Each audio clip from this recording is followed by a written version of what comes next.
One of these things is not like the other. In a world where we're constantly caught up with having the latest, shiniest, most innovative new camera, I have to confess that this 7-year-old camera is still one of my favorites. Hello, my name is Arissa. I'm the Senior Beauty Editor at Harper's Bazaar Singapore, and I love everything fashion, beauty and tech related. For those who are not familiar with this strange looking camera, it's the Sony QX1.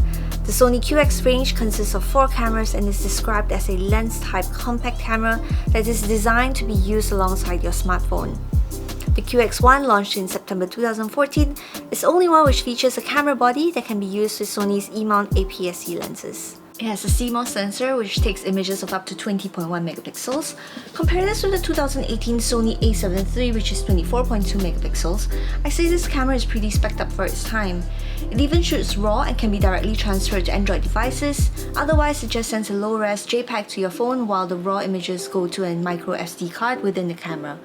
I wouldn't shoot videos with this, but it can shoot 30 FPS videos at Full HD and uses the NP-FW50 batteries.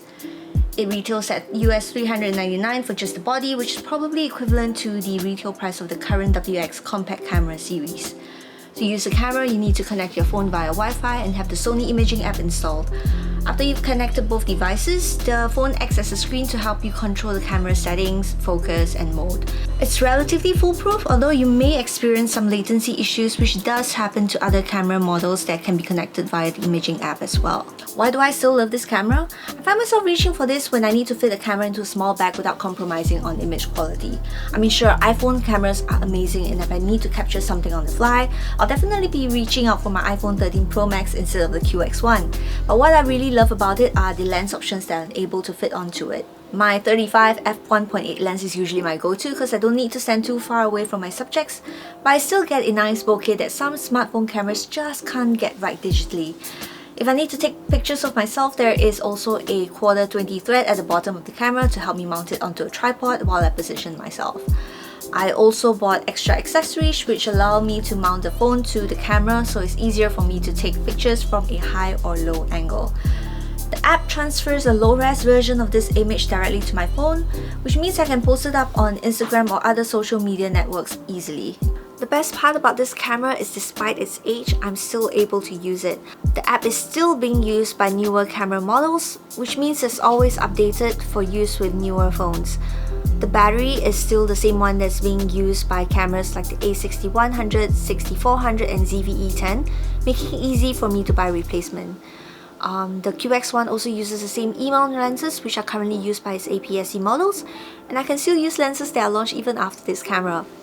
Since the camera uses your smartphone as a screen, there is no problem with screen breakage or low resolution, since most people replace the phones every few years anyway. But that said, there are some things that has made the QX1's age quite apparent. The focusing system is obviously not as responsive as newer camera systems like the A7 IV. The Wi-Fi chip in the camera is pretty old, which means the connectivity can sometimes be slow or unresponsive. The firmware has obviously not been updated since the QX series has been discontinued, with the QX1 being the first and last of its kind. It's not a run and gun camera for sure, but if you're looking for one which you can use for post shots or for taking still life, this camera does the job. There's no way this camera is able to outperform the newer cameras out there, but I do think the QX1's design and concept was ahead of its time. Sony used to design cameras that looked weird in the past, but they have found a safe formula with the Alpha series right now. I normally wouldn't keep a camera this old around unless it's a film camera or if it has sentimental value, but this camera is hard for me to write off because it's still very usable. I went on a trip to Thailand recently and opted to bring this camera over my ZV-1, A6600 and the very new A7 IV. It's just a super fun camera to bring around, all while being very compact at the same time. It's one of my favorites also because I still see myself using it as long as Sony doesn't phase out the battery or overhaul their lens mounting system. If you have the Sony QX1 around or have owned it before, drop me a comment below to tell me what you think about it and if you still use it. For everyone else, tell me what you think about this strange camera. Would you buy an updated version of this QX1? Thank you so much for staying till the end of the video. Please help me out by hitting the like button and subscribe if you'd like to see more content like this one. I will see you in the next video. Bye!